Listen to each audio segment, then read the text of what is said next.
So I do want to talk a little bit about where these properties come from. You can write down, I'm going to write down like a proof of them. You can write this part down if you want. You don't have to. But I do want to go over kind of where they come from, why we have them. So I'm going to start off with here's just some random logarithm. Log base A of m equals x, and log base A of n equals y.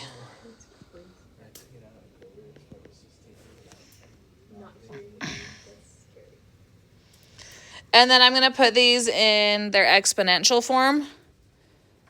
So log base A of m equals x is the same as saying a to the x equals m. Log base A of n equals y is the same as saying a to the y equals n. So we have two logarithmic equations with the same base, two exponential equations with the same base.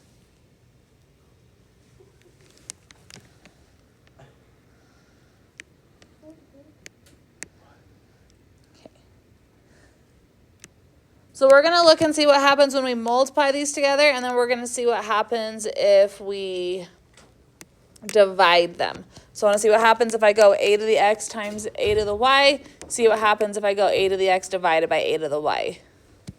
So if I multiply them together, I have m times n. So I could say m times n is my a to the x times a to the y.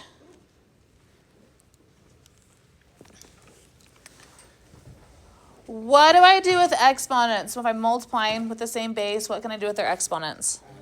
We're going to add them. So this is just the same as saying a to the x plus y.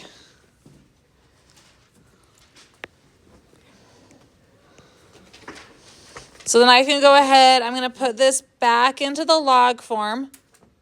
So we've got m times n equals a to the x plus y. If I write that in log form, we've got log base a.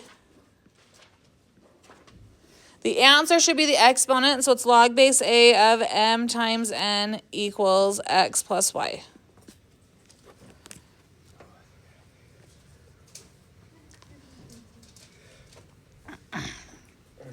But then we said x plus y, or x is log base a of m, y is log base a of n. So this is log base a of m times n. I could say is log base a of x plus log base a of y. So in the past, we've just said, okay, if there's multiplication inside of the log, we just add them together. But we haven't necessarily talked about why that works. So it goes back to using our properties of logarithms. So this is our product property. So if there's a product inside of a logarithm, we can write it as the sum of two logarithms. And then I could also do the same thing if we divided. So if I take these two same things right here, I'm going to bring that down here. I could say, let's go m divided by n. Yeah. If we divide them, that's a to the x divided by a to the y.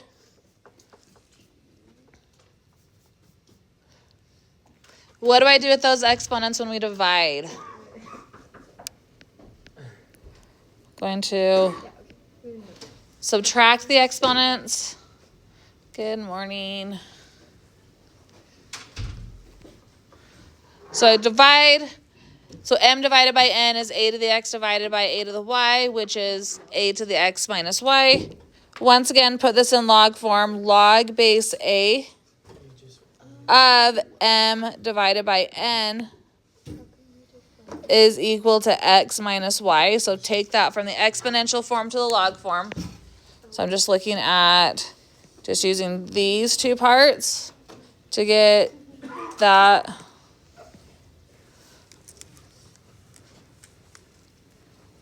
But then x we defined as being log base a of m.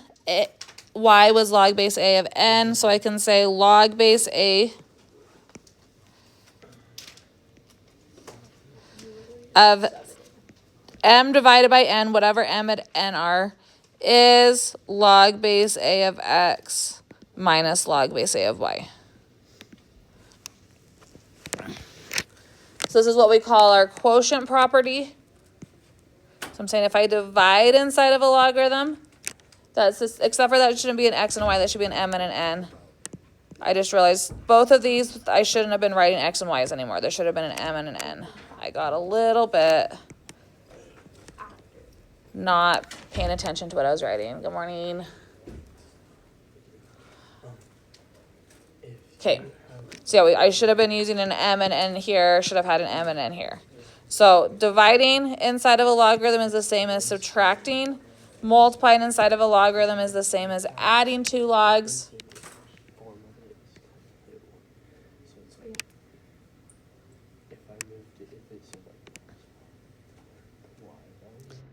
Which we have seen these rules before. So we've dealt with this before. We've used that before. The last rule deals with, well, what if I have an exponent inside of a logarithm? So this one, I think it's easier to look at it with just let's say I did something like log base a of m to the 3. So I'm just going to look at an example with a smaller, with like a definite exponent. I could rewrite this. A or m to the 3 is just m times m times m.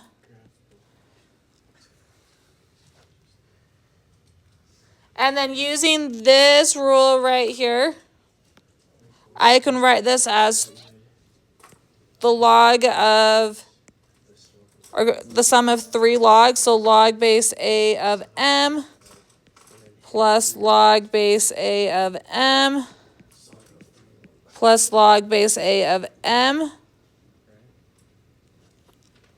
So exponent of 3 means multiply together 3 times. Multiplying 3 things inside of a logarithm is the same as adding 3 logs.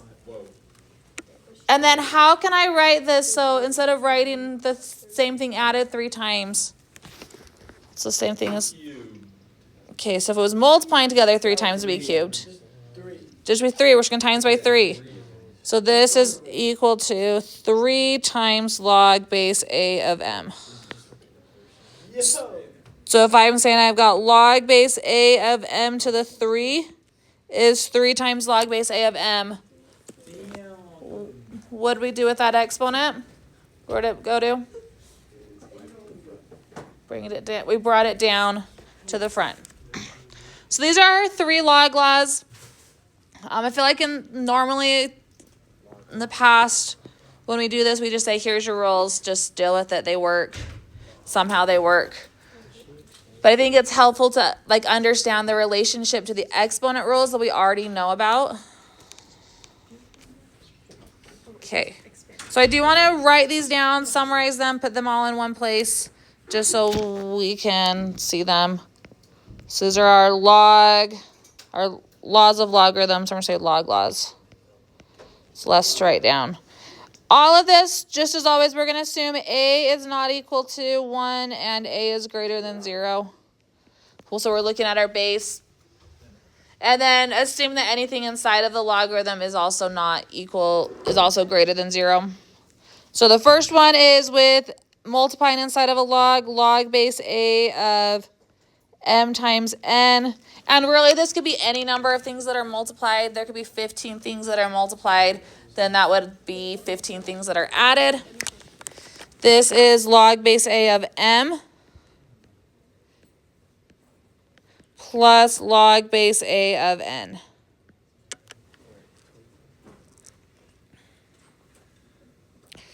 The next one is what we're looking where we've got subtract or division, if I can say the right word. I'm like, it's not even 8 o'clock in the morning yet, so the fact that I am vertical right now is a positive thing. Or maybe not, depending on how we want to think about it, because I would love to just be laying down, being at home. But staying at home in bed all day does not pay the bills. I don't know, at least, I don't know, maybe you can find some job that'll do that, but does not pay the bills in this job. Okay, so dividing turns into subtracting two logarithms, and then the last one is if I have an exponent inside of a log base a of, I'm going to say m to the x, I can take that x, bring it down into the front.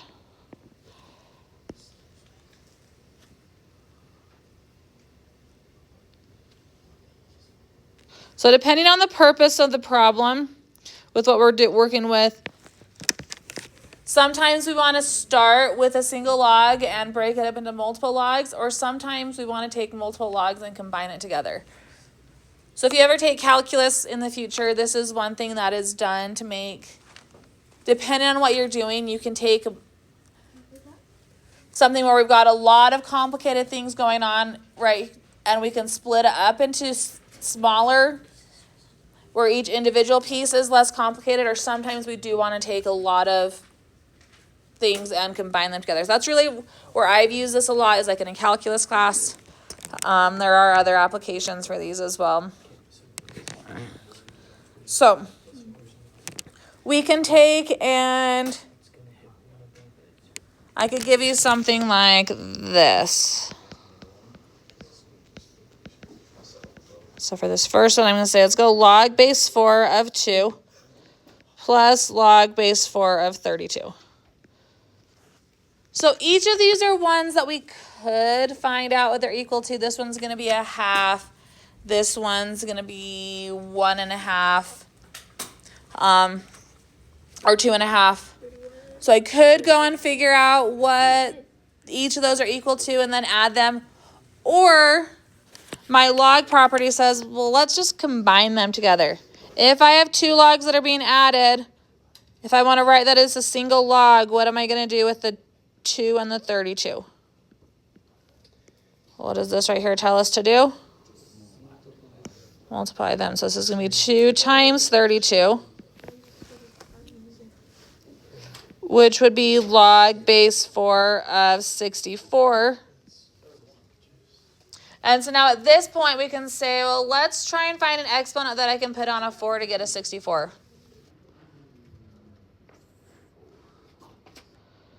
So if I say, well, we've got 4 to the 1 is 4, 4 squared is 16, 16 times 4 is 64. So this is going to be equal to 3.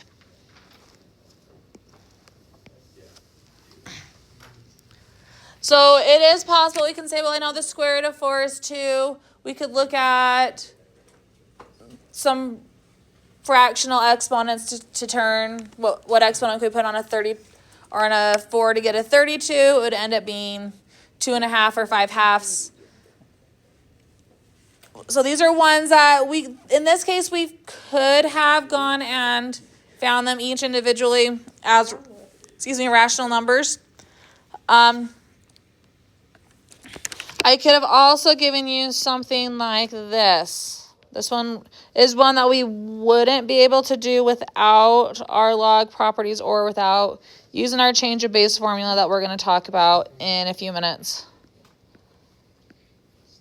So we give you something like this. Log base 8 of 8, or log base 2 of 80 minus log base 2 of 5. There's really not a way even using fractions to put an exponent on a 2 to get an 80, or an exponent on a 2 to get a 5.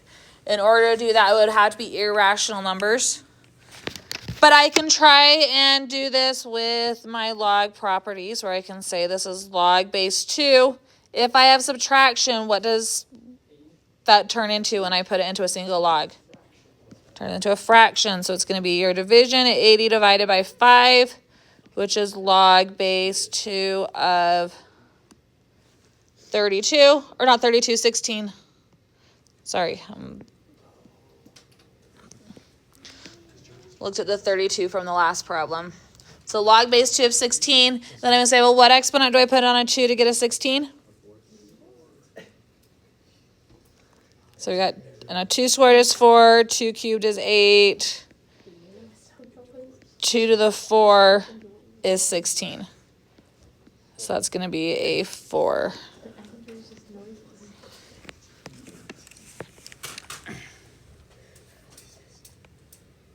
So I could have you do this with numbers we can, or we can combine. If I want to evaluate these, find the exact value, try and combine them. If that doesn't work to give us an exact value, then at that point we'd use the change of base, which we'll do in a few minutes. Okay. So we're also going to look at things where we don't necessarily have numbers inside of our log.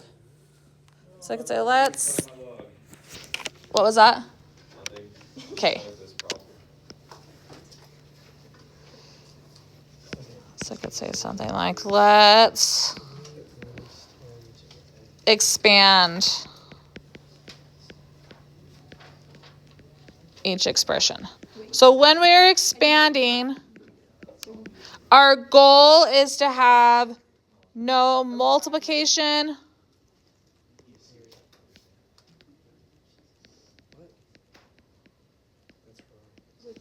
division, or exponents in the log. So we're trying to expand it out as much as possible. So use our rules until we can no longer use the rules anymore. So if there's a rule that we can continue to use to expand it out, we want to continue using that rule.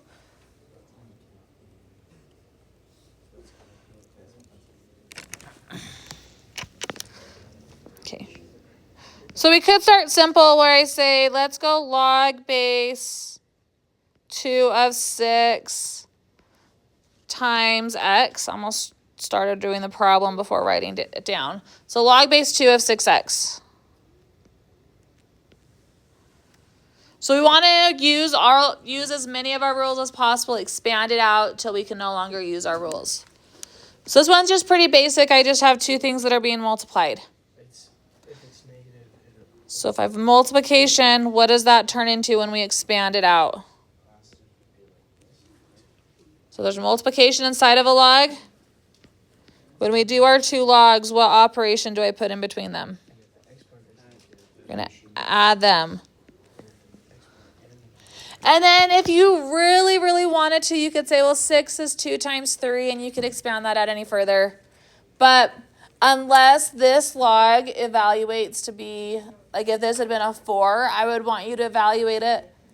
In this case, I'm fine if we just leave it like that.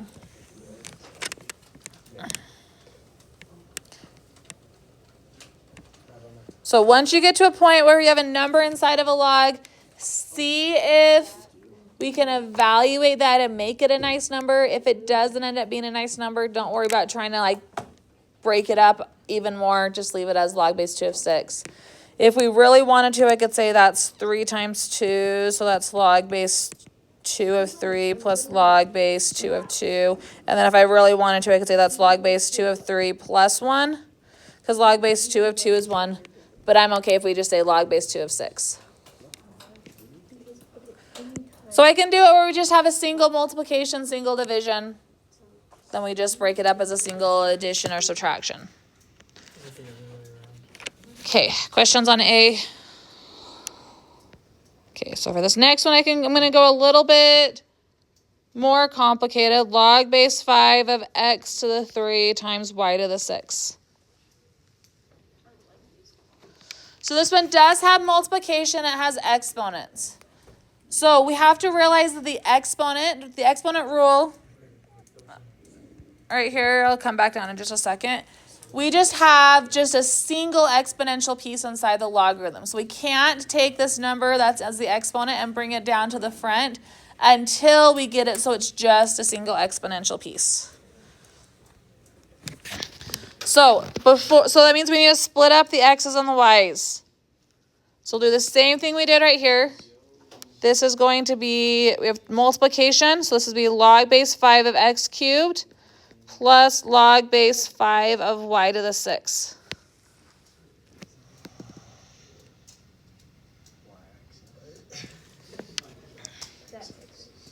So we have expanded it, but we want to see if we can expand it even further.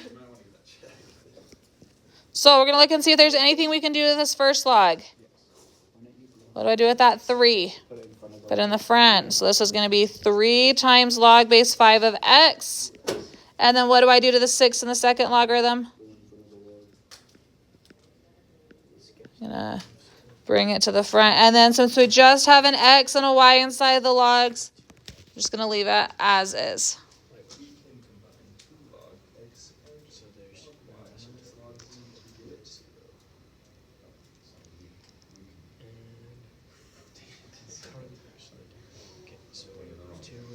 Okay. So I'm going to look at one more expanding where I'm going to make this even just a little bit more complicated. So I could say something like, let's do just log. I'm going to say just log of a times b divided by the cube root of c.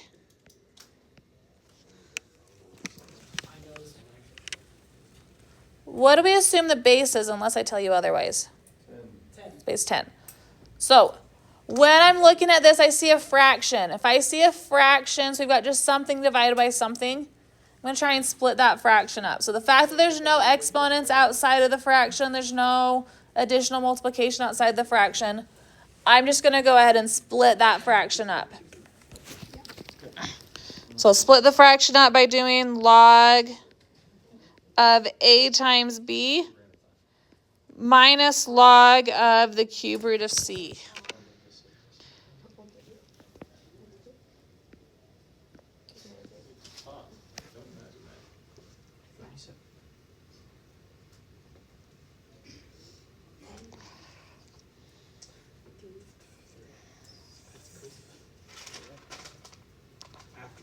Okay. So now, this first log is just simple, it's just multiplication. So this is going to be log A plus log B. But then what am I going to do with this cube root?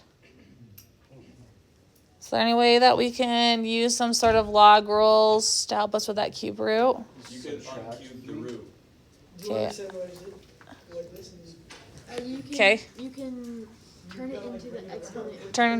Will go in the front. Yeah, so turn it into an exponent. So remember, yeah, if I say something like the nth root of x, what is the exponent for that going to be? So maybe this right here. So if it's just the nth root, it would be 1 over n.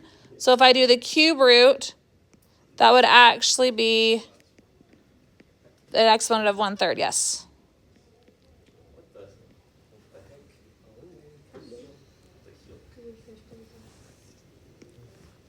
So if I have a radical, we can always rewrite that in exponential form. So now at this point, I can take that 1/3, bring it down to the front. It would be log A plus log B minus 1/3 log C.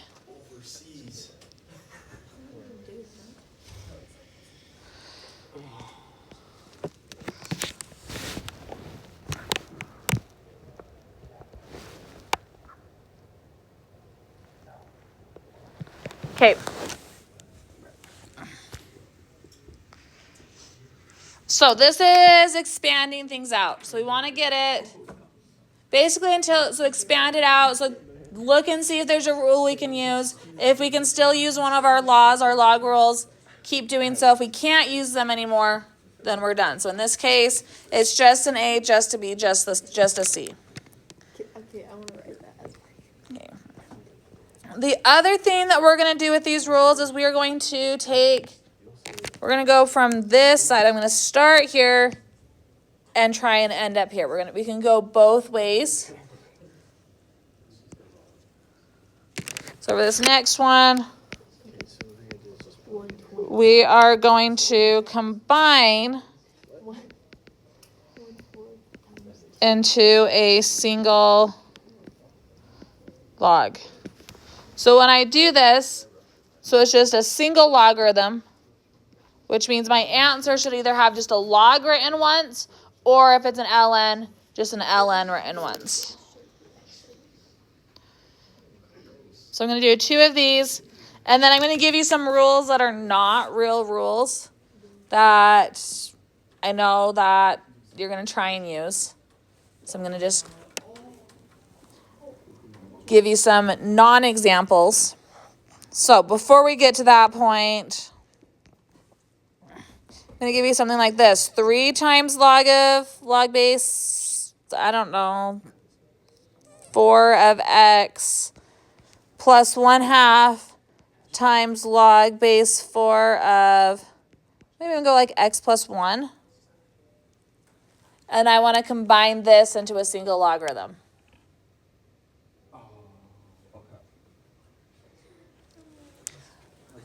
So I do see that there's addition between the 2 logs, but before I can do anything with this addition, we need to make it so it's just a log here without any additional multiplication. So I need to take care of the 3, take care of the 1/2. What would I do with this 3? It's gonna. So I'm going to bring that up as an exponent. So this is going to be log base 4 of x to the 3. What do I do with that 1/2? Yeah. So bring it as an exponent, or if you want to write it as a square root, you can write it as a square root. I'll write it. We'll get to that point in just a second. So I just take my exponent, bring it up. Can I then go and say this is x to the 1/2 plus 1 to the 1/2? Can we just distribute an exponent like that? No, so we can't do that. So we're just going to leave that as that binomial. Okay. And now at this point, we can combine that. So this is log base 4 of, I'm going to say x cubed times x plus 1 to the 1/2. So I can write it like this. Or if you don't want to write that as an exponent, we can write this as log base 4 of x cubed times the square root of x plus 1. So these 2 right here are the same answer.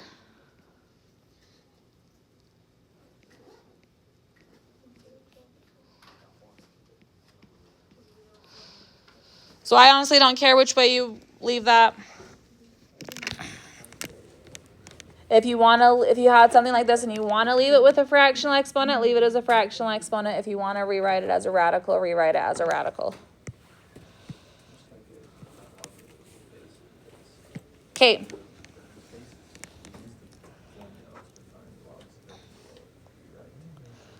Okay, so I want to look at one more with combining, and then we'll look at some that are, look at ones that are going to be wrong rules. I'm going to tell you some rules that people try to use as log rules but aren't actually log rules.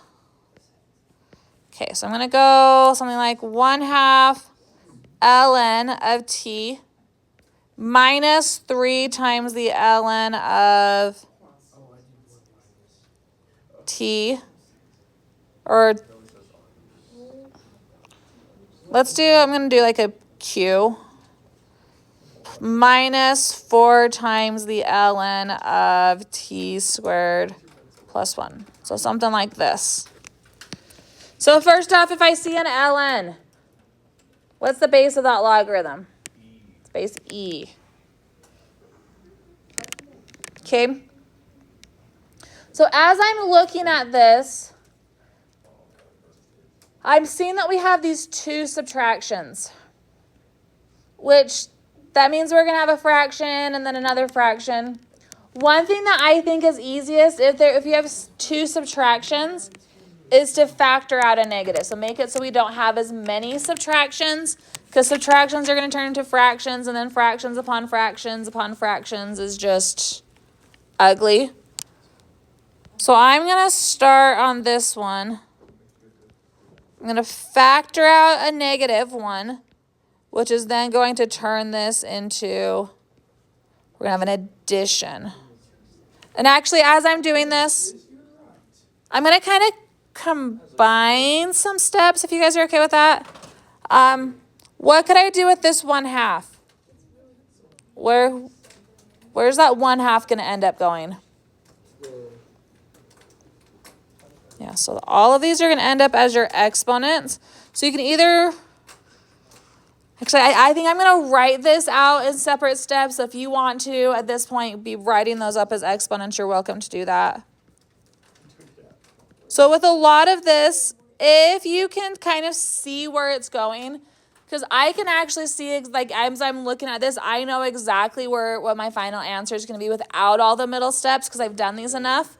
If you get to the point where you're like, I know what the answer is going to be, I don't need to write down all of these middle steps.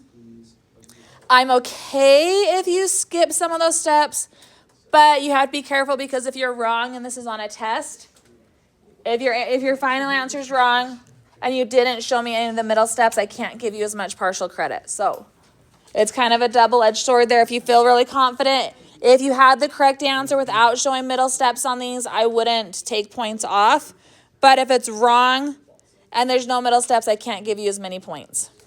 So just kind of a double-edged sword there. Okay, I'm going to go ahead and bring my exponents up, and then I can start dealing with my subtraction, my addition. So that 1/2 is going to come up as an exponent. That 3 is going to go up as an exponent. That 4 is going to go up as an exponent.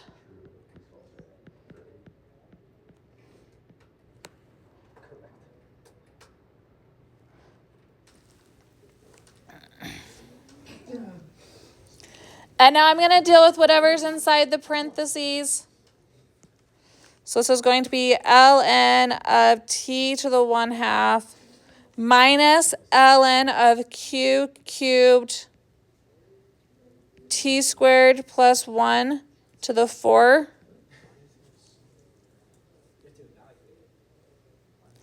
And then I can deal with that subtraction. That subtraction says, let's write this as a single logarithm. We've got t to the 1/2 on top, q cubed, t squared plus 1 to the 4 on bottom.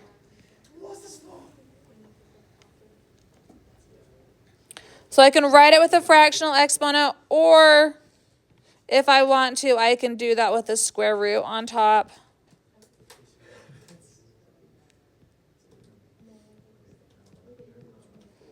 So I would accept either one of these.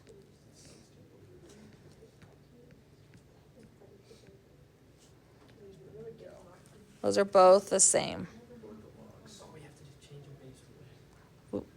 Yes, we will. You are going to need to use change of base today, yes. Wait, what happens with the negative? Which negative? Right here. So I factored out that negative to make that a plus.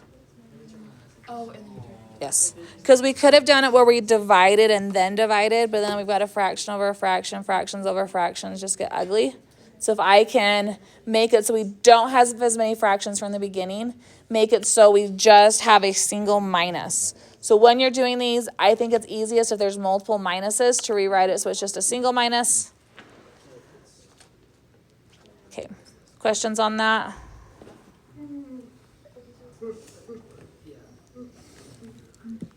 Or you need a charger? Okay, they just have not been brought back over there. And they've also broken or gone missing, and I used to have like 5 of them, and I'm down to like 2. Thank you. Okay.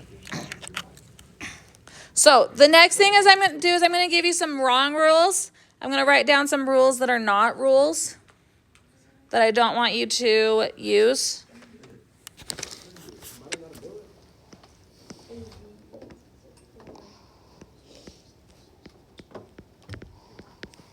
So if I have addition inside of a logarithm, so log base a of x plus y, this is not equal to log base a of x plus log base a of y.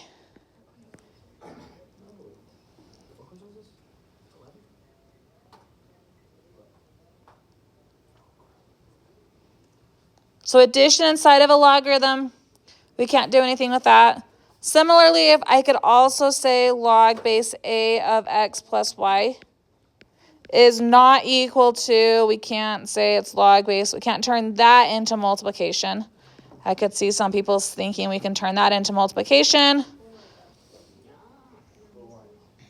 We can't turn that into, I'm going to do one more with you adding. That's not equal to multiplication. So there is no rule that deals with addition inside of a logarithm. If there's addition inside of a logarithm, you just have to leave it as addition inside of a logarithm.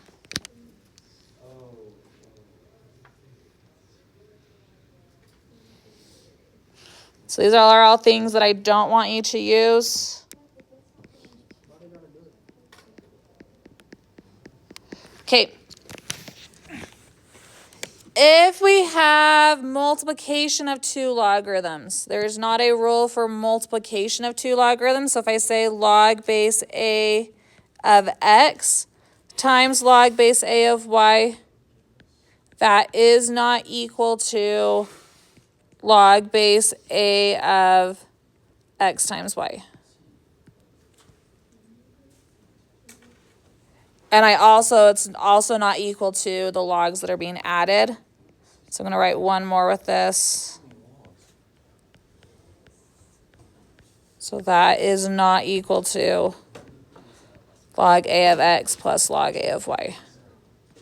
So there is no rule for multiplying two logarithms together. There's no rule for addition inside of a logarithm.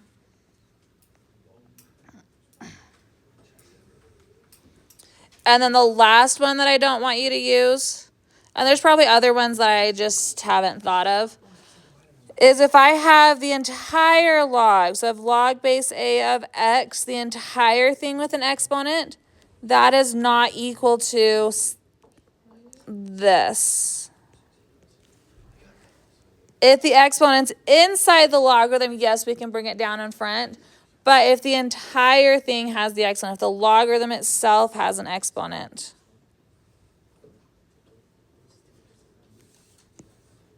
we can't bring that down front. Sorry, I'm bringing that back. So these are all rules that are not real rules, so I don't want you to use these because they are not real rules. So addition inside of a logarithm, no rule for that. Multiplication of two logarithms, no rule for that. Exponent of a logarithm. So exponent in a logarithm, there's a rule for that. Exponent on the entire logarithm, there's no rule for that. Okay. So the last thing we're going to do is the change of base, which just like with the log rules where I went over where they came from, you are welcome to write down as I go over where these come from. Or if you don't want to write down the proof of this rule, you don't have to. So with this change of base, I'm going to say, let's take some, let's say like y equals log base a of x.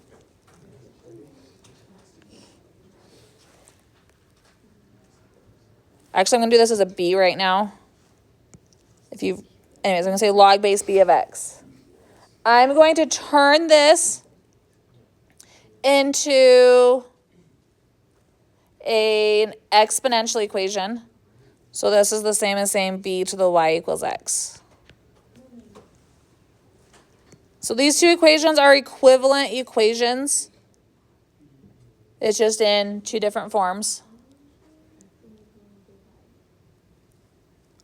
I'm then going to take the log of both sides. I'm just going to do just some random base, maybe base a. So I'm going to go log base a of b to the y is equal to log base a of x. So all of this, we're assuming b is greater than 0 and is not equal to 1. X is greater than 0. A is greater than 0, not equal to 1. I'm going to take this y, bring it down to the front. So use my log rules. So this would be y times log base a of b equals log base a of x. And then I'm going to divide both sides by this log base a of b. I'm going to try and get y by itself.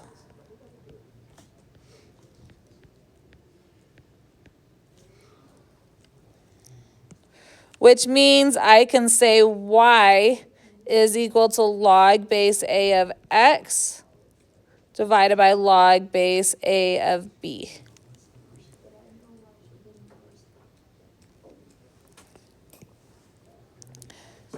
But remember, y is equal to log base b of x. So this is our change of base formula, our change of base rule.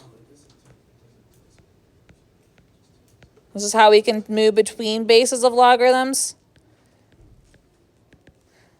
I'm going to say log base b of x is equal to log base a of x divided by log base a of b.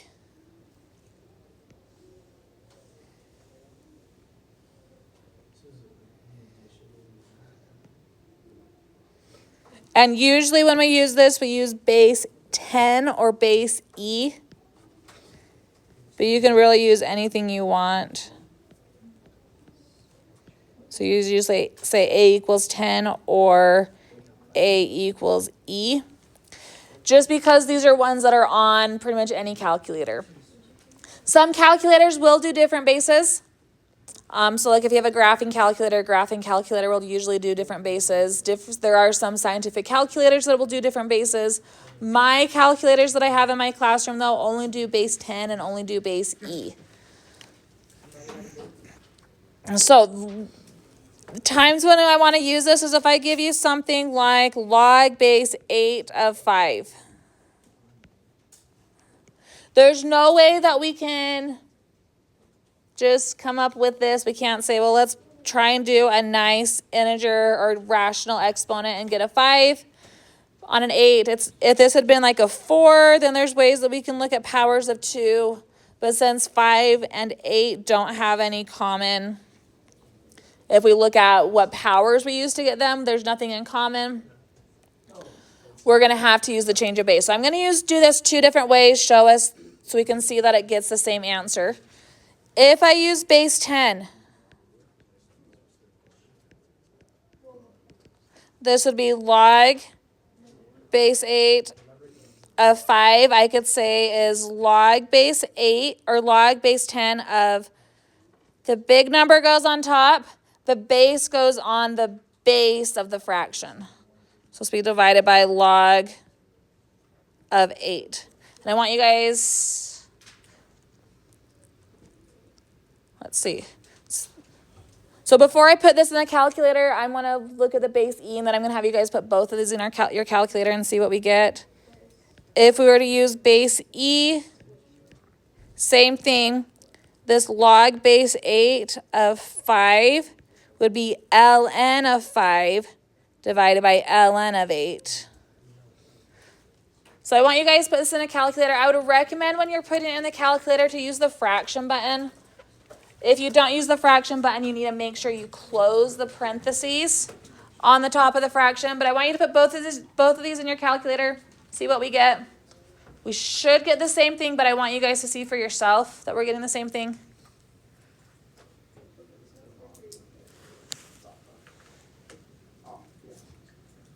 So make sure when we're putting it in, if you don't use just in general, it's a good practice to close your parentheses, but especially if you're just using the divide button, make sure you close your parentheses on both of these.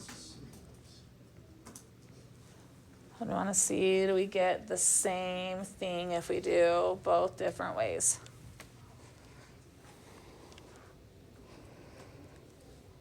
Did we get the same number? So we should get something like 0.77398. Something like this is what I got when I did that with base 10. And then I also found if I did it with base E that I got the same thing, 0.77398. So it's the same answer. If we wanted to do different bases, if we want to do base 3 would give us the same answer. If we want to do base 27 would give us the same answer. If we want to do base pi would give us the same answers. So this is a way that we can find the exact value of a logarithm that is not base 10 or base E on pretty much any calculator.